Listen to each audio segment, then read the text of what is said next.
냉혹한 한수연의 눈앞에 펼쳐진 모습은 조상님들이 지켜보는 차례상 앞에서 벌어진 충격적인 사건이었습니다. 남편이 갑자기 버럭 소리를 지르며 분노와 실망이 뒤섞인 표정으로 아내의 이마를 손가락으로 밀쳐댔던 것입니다. 그 순간 차례상 위에 놓인 젓가락 하나가 땅에 떨어졌고 그 작은 실수에 그녀는 치욕의 화살을 맞았습니다.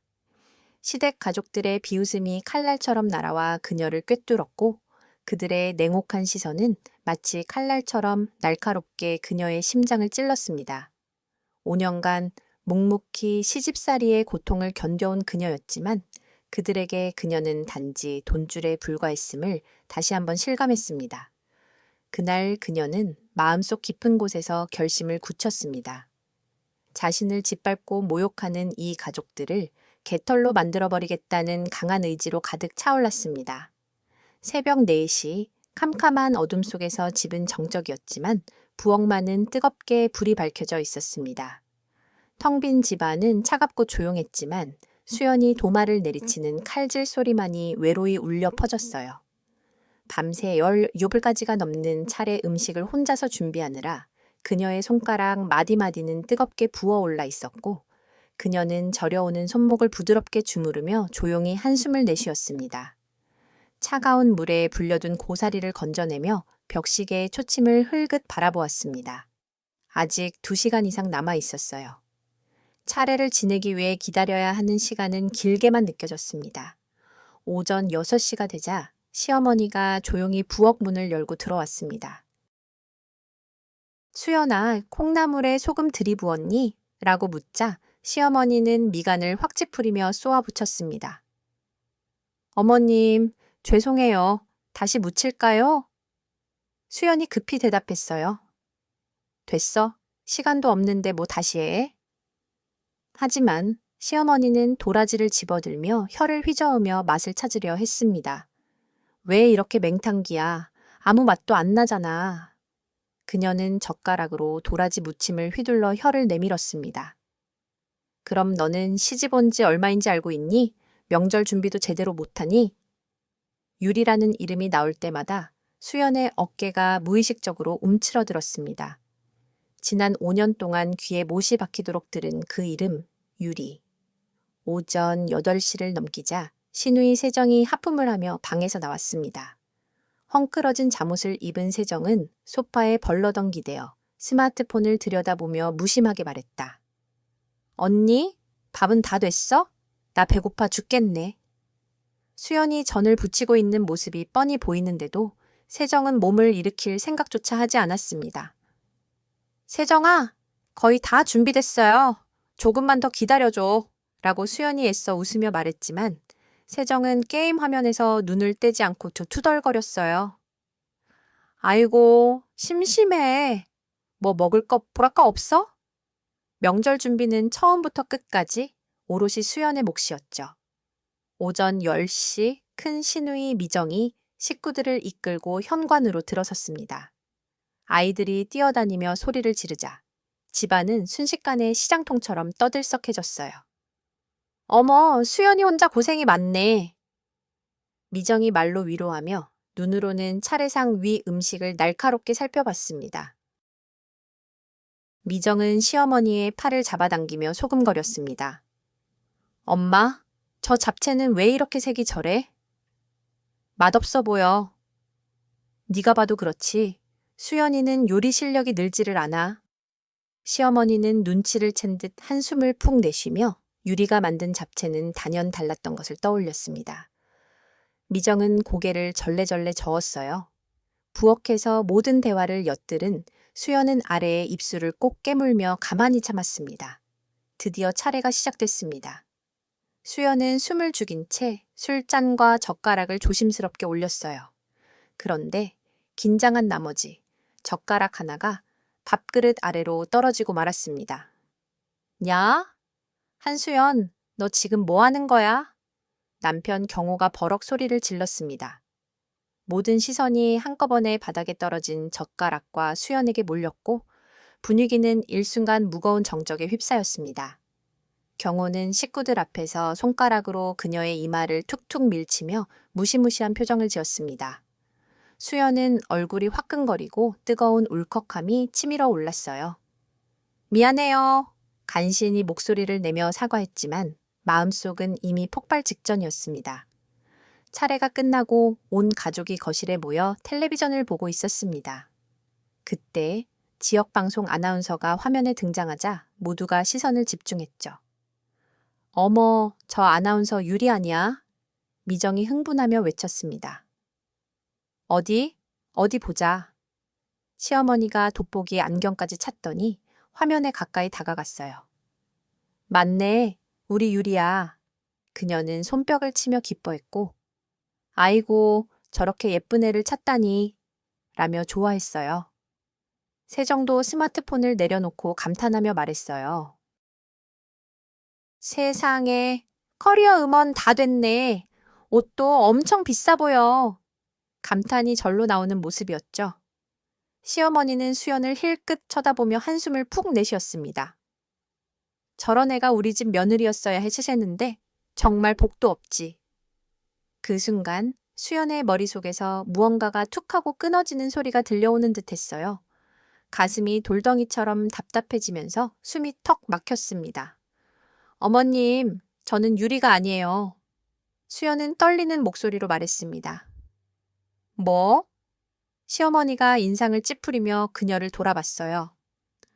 나는 경호 씨의 수연이에요. 5년 동안 집이 아니라 며느리로 살고 있는 그 수연이라고요? 수연의 목소리가 점점 커졌습니다. 너 지금 미쳤어? 어른들 앞에서 무슨 소리야? 경호가 놀라서 팔을 잡아당기며 말렸어요. 유리. 지긋지긋해. 왜 유리랑 결혼하지 않고 왜 나랑 결혼했어? 나는 뭐야? 여기 없는 사람이야? 수연은 젓가락 3개를 상위에 내려치며 일어서더니 소리 높여 외쳤습니다. 내가 지난 5년 동안 이 집을 위해 포기했던 것들 알고 계세요? 저도 생각하고 느낄 줄 아는 사람이에요. 감정이 있다고요? 그녀의 눈에서 뜨거운 눈물이 기어이 흘러내렸습니다. 수연아, 정말 정신 나갔구나. 경호가 얼굴이 벌개진 채 소리쳤습니다. 그래, 나 정신 나갔다. 당신들이 나를 미치게 만들었잖아. 이제 이 모든 걸 끝내고 우리 미정의 아이들은 겁에 질린 채 엄마의 온몸에 기대어 숨죽인 채 웅크리고 있었습니다. 그들의 눈은 두려움으로 가득 차 있었으며 작은 몸으로 엄마 뒤에 숨어서 무서운 소리와 낯선 감정을 피하려고 애쓰고 있었습니다. 이 충격적인 순간에 시어머니는 예상치 못한 충격에 휩싸인 듯 말을 더듬으며 불안한 눈길을 돌렸습니다. 네, 이혼하자고요. 더 이상 하루도 이렇게 살 수 없어요. 그녀의 목소리는 떨리며 어눌했고 집안은 순식간에 긴장감으로 무거워졌습니다. 수연은 그 말에 더 이상 참을 수 없다는 듯 거칠게 핸드백을 낚아채며 거침없이 현관문 쪽으로 성큼성큼 걸어갔습니다. 야, 한수연! 너 거기서 뭐 하는 거야?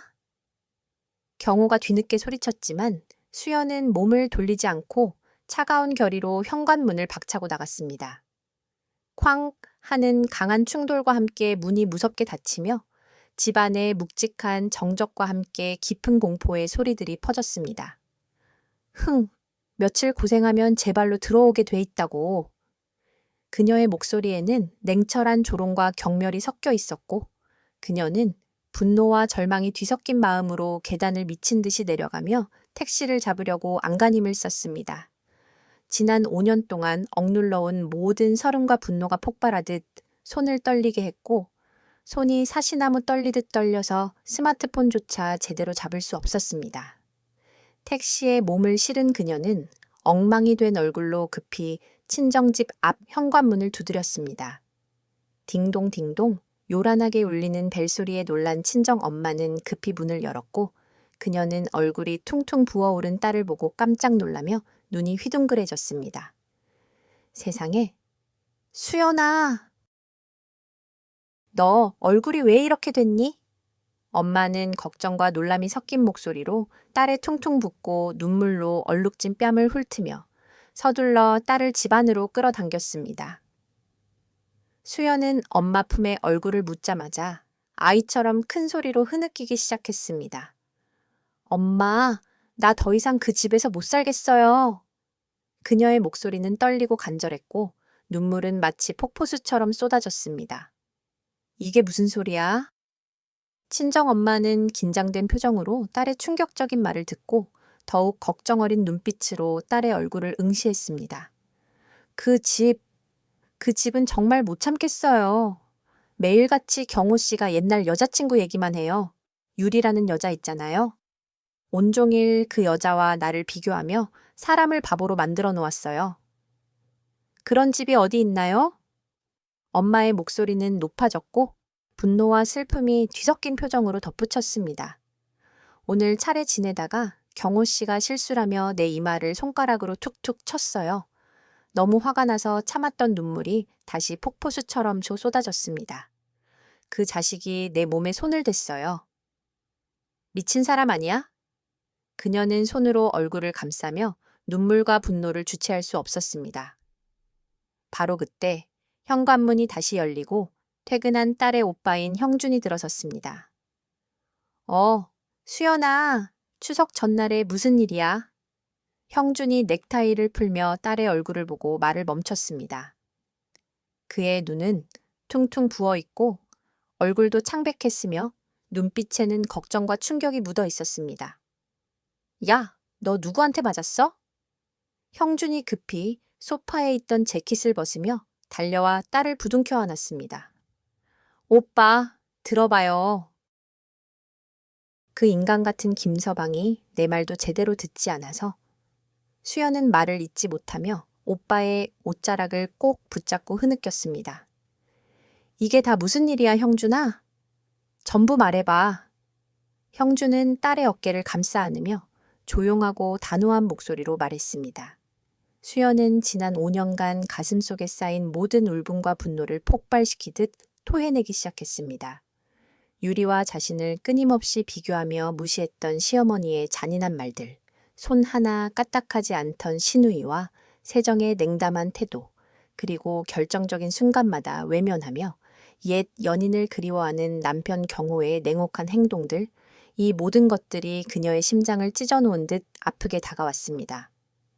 나는 정말 죽을 것 같아. 더 이상 그 집에서 못 살아. 그녀는 힘이 빠지고 목소리도 흐려지며 말문이 막히듯 속삭였습니다.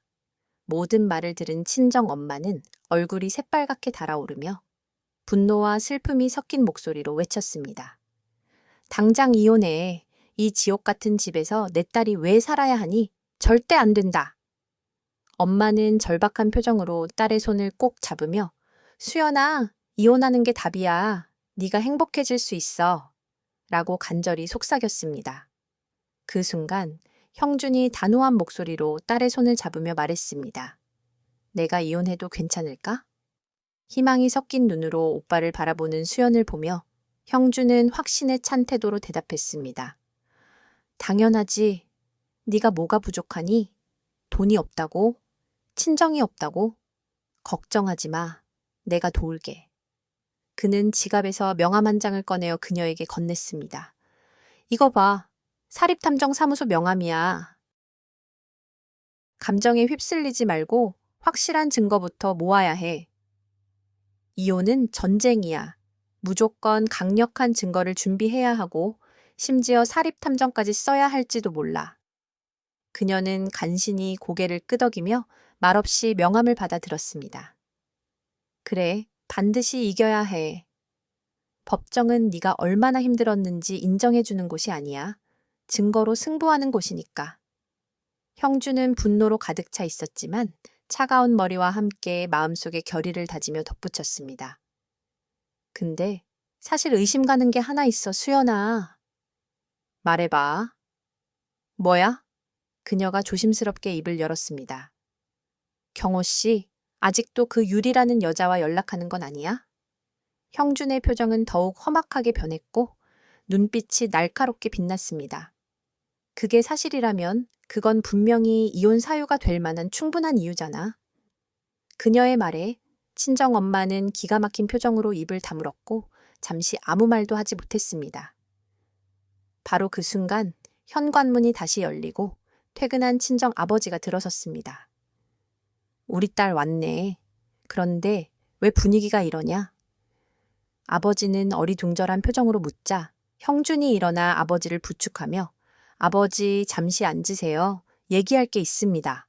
라고 말했습니다. 얼마 후 모든 사 이기기 위해서는 냉정을 유지하는 것이 반드시 필요합니다. 수연은 자신을 위해 함께 분노하고 걱정하는 가족들의 표정을 보며 가슴이 뜨거워지고 어느새 눈가에 따뜻한 감정이 차올랐습니다. 지난 5년간 시댁에서는 단 한 번도 느껴보지 못했던 든든한 힘이 그녀를 감쌌습니다. 수연은 눈을 감으며 고개를 끄덕였고 조용히 말했습니다. 응, 오빠, 이번엔 끝까지 해볼게. 그날 밤 수연은 자신의 방 침대에 누워 지난 5년간의 고통스러운 결혼 생활을 곱씹으며 깊은 한숨을 내쉬었습니다. 그녀는 차갑고 딱딱한 매트리스 위에서 긴장과 두려움, 분노가 뒤섞인 감정을 느끼며 앞으로 어떻게 복수의 계획을 구체화할지 머릿속으로 하나하나 떠올리기 시작했습니다. 다음 날 아침 9시, 형주는 수연의 초조한 발걸음을 재촉하며 강남역 근처에 위치한 낡은 오피스텔에 그녀를 안내했습니다. 건물 7층장 끝에 자리한 문에는 낡은 간판이 달린 김성태 조사사무소라는 이름이 희미하게 붙어 있었습니다. 자, 들어가자. 형주는 망설이는 수연의 등을 부드럽게 떠밀며 내부로 들어서게 했습니다. 사무실 안은 40대 중반으로 보이는 남자가 산더미 같은 서류 더미에 파묻혀 있는 모습이었습니다. 바로 그가 바로 뛰어난 사립탐정 김성태였습니다. 아, 박 변호사님, 어서 오세요. 김성태는 의자에서 일어나 깔끔하게 인사하며 그의 차분한 목소리와 날카로운 눈빛이 긴장감을 더했습니다. 네, 수고 많으십니다. 수연은 떨리는 목소리로 인사했고 어제 전화로 긴 시간 동안 말했던 자신의 동생 한수연님을 조심스럽게 소개했습니다. 형준이 그녀를 앞으로 끌어안으며 안녕하세요 라고 인사했습니다. 수연은 겉으로는 아무 말도 못하고 고개를 조금 숙인 채로 조용히 인사만 했습니다. 김성태는 경찰 출신의 베테랑 조사원으로 20년 넘는 긴 경험을 가지고 있으며 특히 불륜 사건 조사에서는 전국적으로 손꼽히는 전문가였습니다. 자세한 말씀을 좀 들어봐야겠습니다. 김성태는 손님을 가리키며 차분하고 진지하게 말했습니다. 수연은 떨리는 손으로 남편의 하루 일과에 대해 조심스럽게 설명하기 시작했습니다. 출근 시간부터 퇴근 후의 동선, 심지어 주말에 즐겨가는 장소까지 지난 5년간의 모든 세부사항을 차분하게 털어놓았습니다. 특히 유라는 이름의 전 여자친구와 아직도 만남이 이어지고 있을 가능성에 대해 김성태는 예리한 눈빛으로 짚어냈습니다. 네, 온 가족이 입에 달고 사는 이름이에요. 뭔가 아주 불길한 예감이 드는군요. 수연의 목소리에는 두려움과 섬뜩한 확신이 섞여 있었습니다. 알겠습니다. 그럼 오늘부터 3일간 예비조사를 시작하겠습니다. 김성태는 계약서를 꺼내며 신중하게 말했습니다. 예비조사라면 우선 남편의 기본 동선을 파악하는 것이 매우 중요합니다. 출퇴근길부터 점심시간까지 누구를 만나고 어디서 무엇을 하는지 하나하나 세밀하게 확인해 볼 계획입니다. 김성태는 차분하고도 강단 있게 설명하며 조사에 착수했습니다. 계약이 체결되자마자 곧바로 조사를 시작했습니다. 첫째 날 오후 1시, 김성태는 경호의 회사 건너편에 차를 세우고 잠복하기 시작했습니다. 정확히 점심시간이 되자 경호가 회사 정문으로 나오는 모습이 포착됐습니다. 평소라면 군식당으로 향할 시간이었지만 오늘은 이상하게도 밖으로 걸음을 옮겼습니다. 이동한 곳은 회사에서 10분 정도 떨어진 고급스러운 카페였습니다. 김성태는 맞은편 건물 주차장에서 망원경을 통해 카페 내부를 정밀하게 관찰했습니다. 경호는 창가 자리에 앉아 초조하게 누군가를 기다리고 있었고 그의 얼굴에는 긴장과 기대가 섞여 있었습니다. 10분 남짓 시간이 흘러 한 젊은 여자가 카페로 들어섰습니다. 하지만 거리 때문에 얼굴을 선명히 볼 수 없었고 그녀의 정체는 아직 미지수였습니다. 첫날부터 뭔가 있군. 김성태는 혼잣말을 하며 빠르게 노트에 무언가를 적어 내려갔습니다. 둘째 날이 밝자 김성태는 카페 바로 옆 건물 옥상에 자리 잡았습니다. 어제와 같은 시간 경호는 다시 카페로 들어섰고 이번에는 김성태의 고성능 망원 렌즈가 달린 카메라가 그의 손에 들려 있었습니다. 그리고 곧 문제의 여자가 모습을 드러냈고 김성태는 망설임 없이 셔터를 눌렀습니다. 찍힌 사진 속 그녀의 얼굴은 놀랍도록 선명했고 바로 이 여자였군 하고 혼잣말이 흘러나왔습니다. 그녀는 바로 지역 방송국의 간판 아나운서 최유리였습니다. 텔레비전에서 막 튀어나온 듯 정갈한 정장과 완벽한 화장을 한 그녀의 모습은 마치 연기처럼 선명했고 그녀와 경호는 다정하게 웃으며 서로를 바라보고 있었습니다. 심지어 두 사람은 손을 잡고 있으며 유리의 손이 경호의 손을 꼭 잡은 모습까지 카메라에 고스란히 담겼습니다.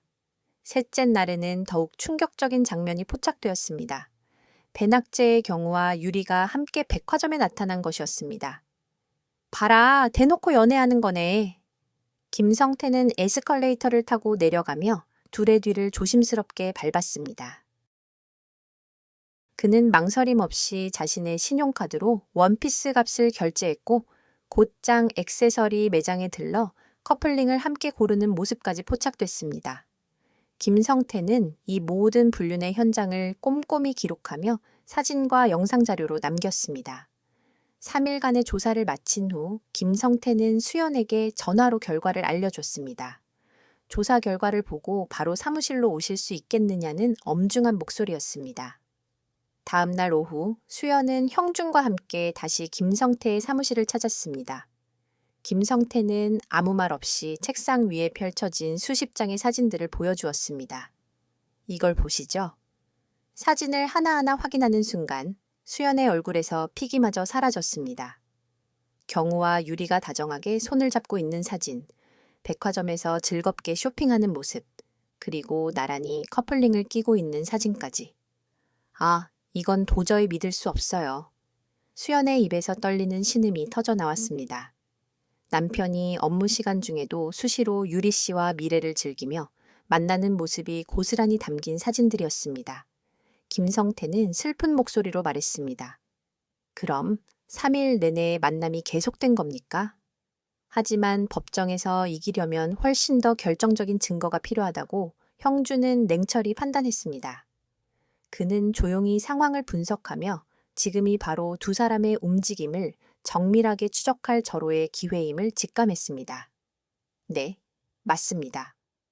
장기간의 끈질긴 추적 조사를 통해 두 피고인이 숙박업소에 함께 들어가는 순간을 확실히 포착하는 것이 급선무였습니다. 김성태는 자신의 제안을 조심스럽게 덧붙였습니다.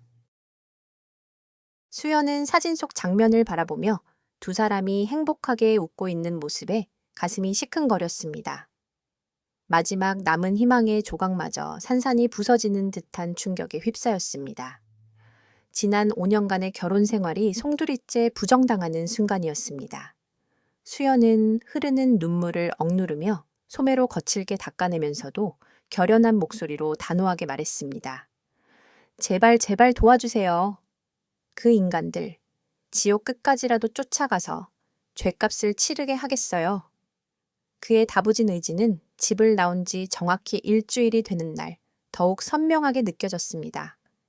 친정 식구들과 둘러앉아 저녁 식사를 하던 중 갑자기 요란한 벨소리가 거실의 평화로운 분위기를 산산히 깨뜨렸습니다. 남편에게서 온 전화였습니다. 수연은 액정에 뜬 이름을 보고 자연스럽게 얼굴을 찡그리며 나지기 받지 말라고 속삭였습니다. 받지 마. 필요 없어. 형주는 단호한 표정으로 말했습니다. 하지만 벨소리는 계속해서 울려 퍼졌고 그 집 안에서 긴장감이 고조되었습니다. 세 번째 전화가 울렸을 때 수연은 망설임 없이 통화 버튼을 눌렀습니다. 여보세요. 수연아, 지금 큰일이야. 아주 큰일. 경호의 다급한 목소리가 전화 너머로 터져 나오며 긴장감이 고조됐습니다. 수연은 차가운 목소리로 묻기 시작했습니다. 무슨 일이야? 금방이라도 울음을 터뜨릴 것 같은 목소리로 엄마가 갑자기 쓰러지셨고 지금 응급실이야 라고 절박하게 외쳤습니다. 그 말을 들은 수연의 얼굴이 딱딱하게 굳으며 형주는 걱정스러운 눈빛으로 동생의 표정을 살폈습니다. 어디 병원인가? 라고 조심스럽게 물었습니다.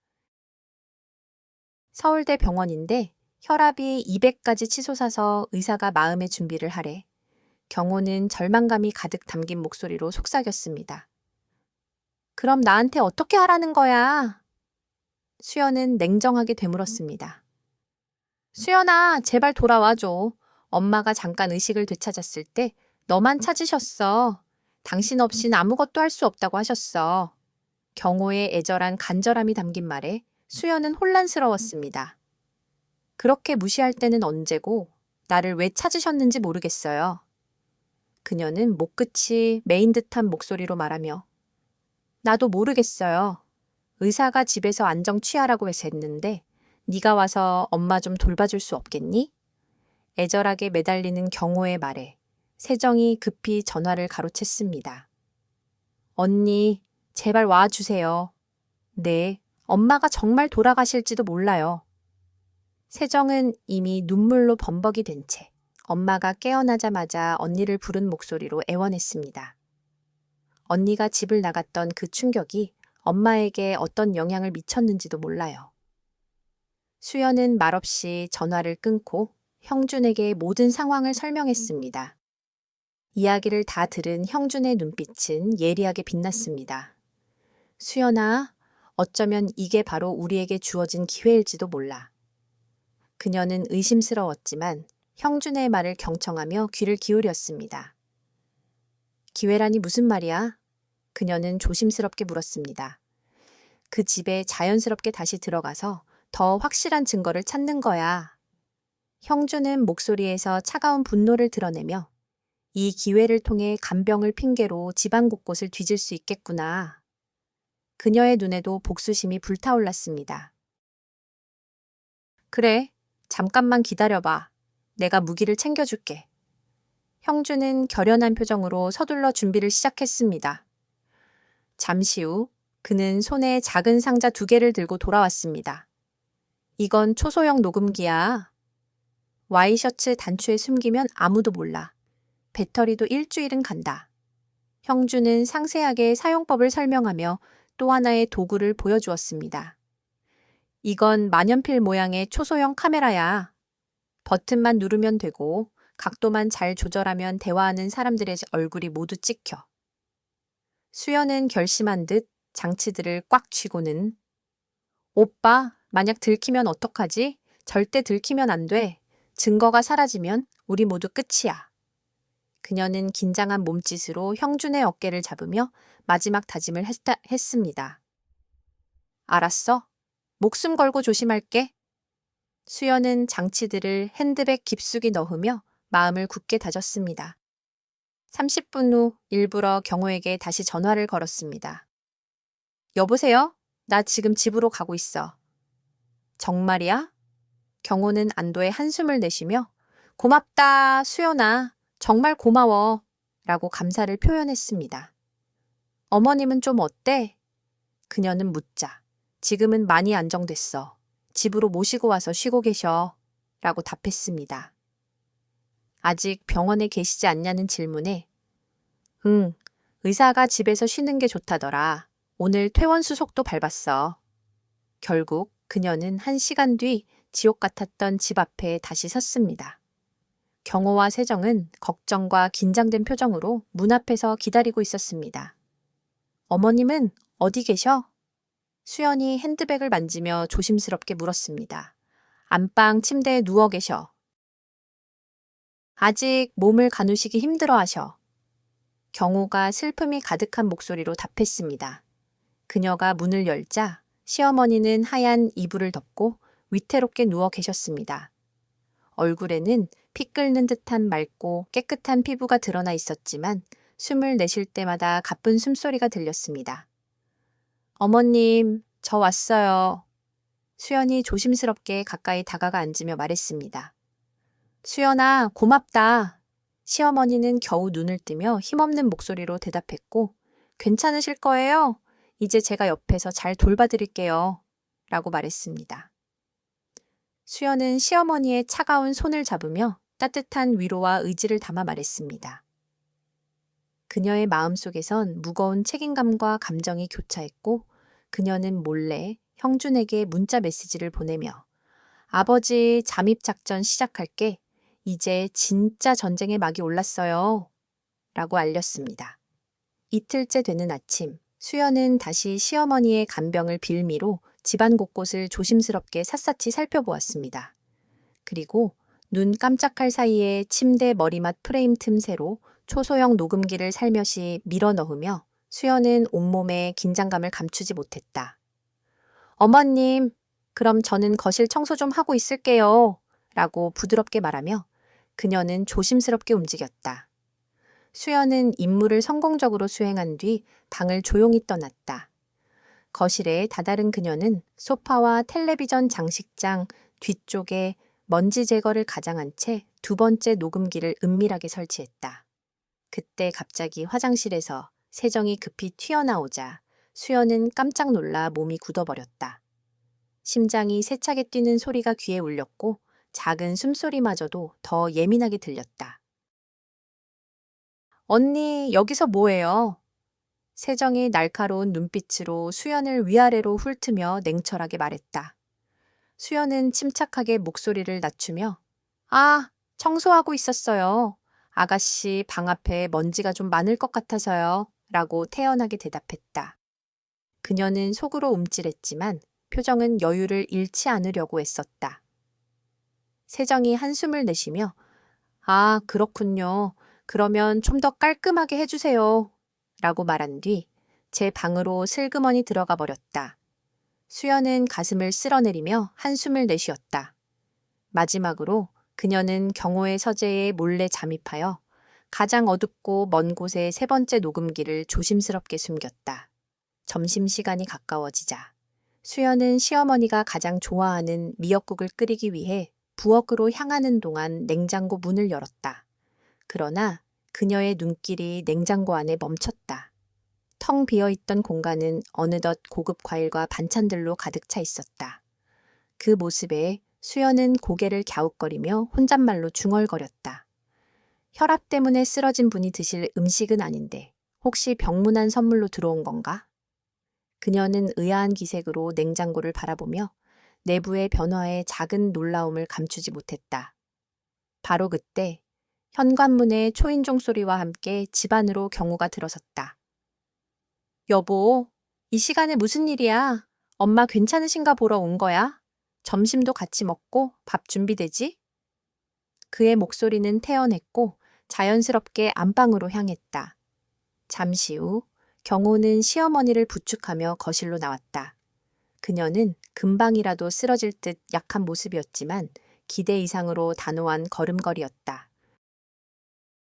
어머님, 벌써 이렇게 일어나셔도 괜찮으세요? 수연이 애써 놀란 기색을 감추며 조심스럽게 물었다. 그럼요. 우리 수연이 정성껏 간호해 주는데 이 정도는 걸어야죠. 라고 시어머니는 살갑게 손을 잡으며 말했다. 우와, 냄새가 정말 죽이는데요. 오늘 점심 뭐예요? 세정이 부엌으로 뛰어들며 냄새를 맡으며 큰 기대를 숨기지 않았다. 미역국이에요. 어머님이 좋아하신다고 해서요. 수연이 상냥하게 대답하며 배고픈 마음이 간절히 들끓는 표정을 지었다. 배고프다. 언니, 얼른 밥 주세요. 하고 외치는 세정의 목소리에 모두가 식사 준비에 집중하는 가운데 그녀는 핸드폰 알림음에 흥분하며 소리쳤다. 미정 언니? 엄마, 완전 좋아졌어요. 수연 언니가 와서 죽어라 간호하니까요. 진짜 천만다행이에요. 세정은 걱정 따윈 찾아볼 수 없는 밝고 경쾌한 목소리로 말했다. 언니의 건강이 회복된 것 같아서 그녀는 만족스럽고 쾌재를 부르는 듯 했다. 이후 점심 식사가 끝난 뒤 경호는 다시 회사로 돌아갔다. 수연은 부엌에서 설거지를 하며 조용히 마음을 가다듬고 있었는데 거실에서는 시어머니와 세정이 소소하게 이야기를 나누는 소리, 그리고 소금거리는 듯한 속삭임이 들려왔다. 그녀는 물소리를 조용히 죽이고 문틈으로 귀를 기울였다. 엄마, 근데 저 여자 정말 아무것도 눈치 못 챈 거겠지? 세정이 불안한 목소리로 속삭였다. 푸, 내가 어림도 없지. 시어머니의 냉철한 목소리가 답했고, 저렇게 순진한 애가 무슨 속셈인지 알까? 내 연기가 얼마나 완벽했는데 하고 비웃음이 섞인 대답이 이어졌다. 수연은 몸이 오싹하고 소름 돋는 기분에 휩싸였다. 이것이 바로 실체였던 것이다. 모든 것이 교묘한 사기극이었다는 사실이 그녀의 심장을 찌르듯 날아들었다. 엄마, 연기는 진짜 아카데미, 여우주연상 감이야. 내가 봐도 정말 아프다고 하던데 라는 한마디에 그녀는 더 이상 참을 수 없었다. 세정과 시어머니의 대화는 점점 더 추악하고 차갑게 흘러갔다. 그럼 이제 언제까지 붙잡아 둘 생각이야? 세정이 조심스럽게 물었고, 일단 당분간은 꽉 잡고 있어야지. 간병하겠다고 했으니 빼도 박도 못하겠지 라고 시어머니는 냉정하게 대답했다. 일주일이면 충분할까? 오빠 일도 그렇고. 뭐가 필요한데 꼭 그걸 뽑아내야 하잖아 라고 세정은 의미심장하게 덧붙였다.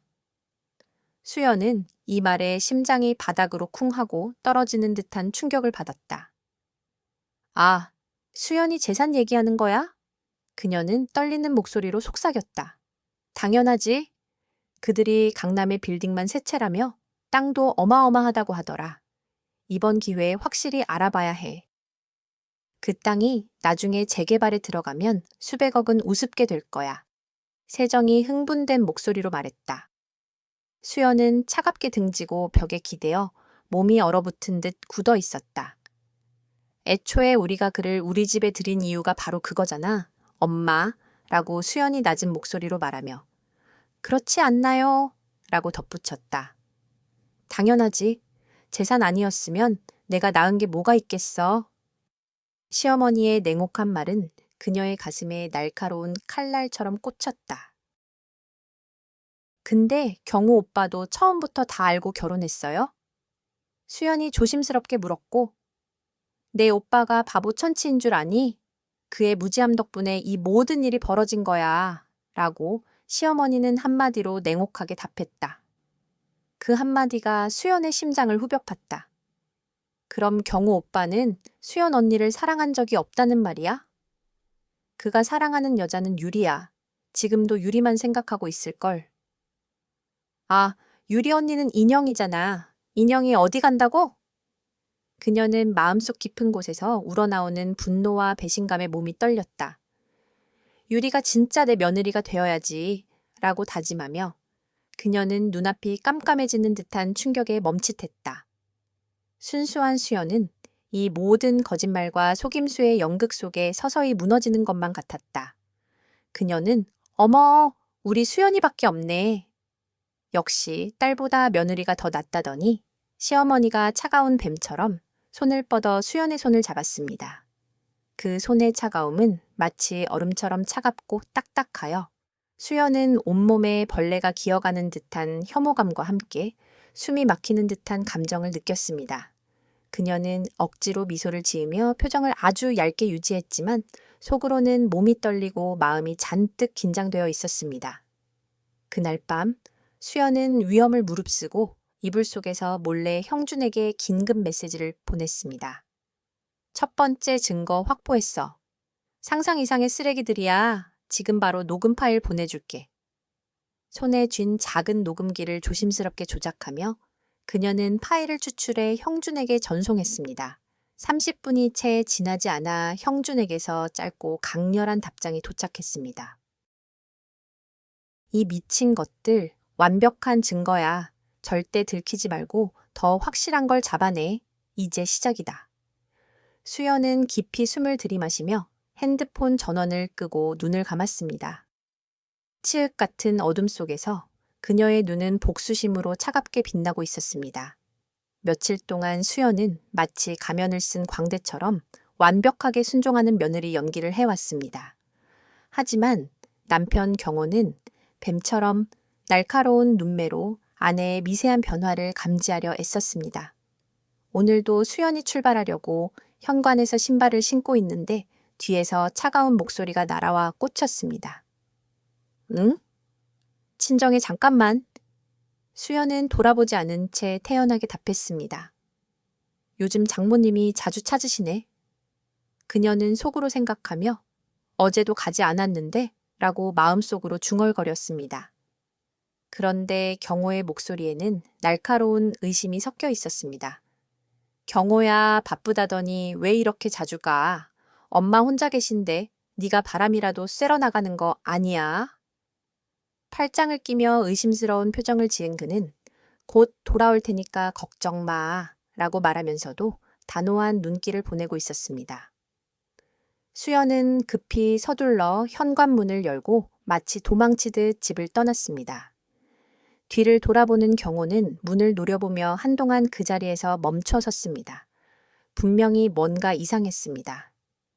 그날 저녁 경호는 소파에 앉아 수연의 움직임을 몰래 감시하며 그녀의 모든 행동을 주의 깊게 관찰했습니다. 수연은 일부러 더 열심히 거실 구석구석을 닦으며 긴장된 감정을 감추려 애썼습니다. 뭘 그렇게 닦아? 집안이 더 깨끗해질 테니까 라고 말하는 그녀의 목소리에는 떨림이 있었지만 표정은 억지로 평온을 유지하려고 했습니다. 경호는 그녀의 손이 유독 한 곳에만 머무르고 있다는 사실에 눈치를 챘습니다. 마치 그곳에 무언가를 숨기려고 하는 듯한 느낌이 들었습니다. 여기 뭐 꿀단지라도 묻어 있나? 왜 거기만 그렇게 열심히 닦는 거야? 그가 벌떡 일어나서 성큼 다가왔습니다. 먼지가 곳곳에 쌓여 있었기 때문에 그냥 텔레비전 장식장 때문에 그런가 봐. 라고 수연은 저도 모르게 당황하며 손에 들고 있던 수건을 더 꽉 쥐었습니다.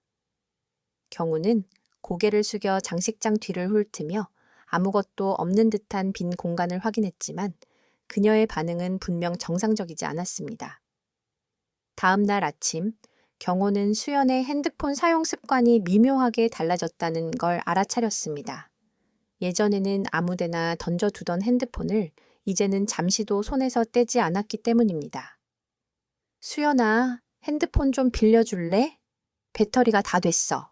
라고 일부러 요청하며 그는 수연의 눈길을 피하려는 듯 미묘한 미소를 지었습니다. 잠깐 머뭇거리던 수연은 마지못해 핸드폰을 건넸고 경호는 빠르게 회사에 전화를 거두는 척하면서 그녀의 핸드폰을 몰래 훔쳤습니다. 하지만 최근 통화 기록과 문자 메시지는 모두 삭제된 상태였고 그 흔적은 완벽하게 지워져 있었습니다. 고마워, 잘 썼어 라고 냉정하게 말하는 경호의 눈빛이 차갑게 식었습니다.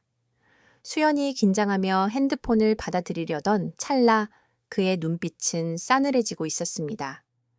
그날 오후 경호는 일부러 예정보다 일찍 퇴근했고 그녀를 기다리고 있었습니다. 어디 갔다 와? 라고 묻는 그의 목소리에는 냉혹함이 묻어났습니다. 친정에 다녀왔어요. 수연은 짧게 대답했고 그냥 엄마랑 얘기 좀 했어요. 라고 덧붙였지만 그의 눈은 그녀를 날카롭게 응시하며 긴장을 늦추지 않았습니다. 무슨 얘기를 그렇게 매일 하냐? 제대로 말 못해? 그가 깨고 들어오며 소리쳤습니다.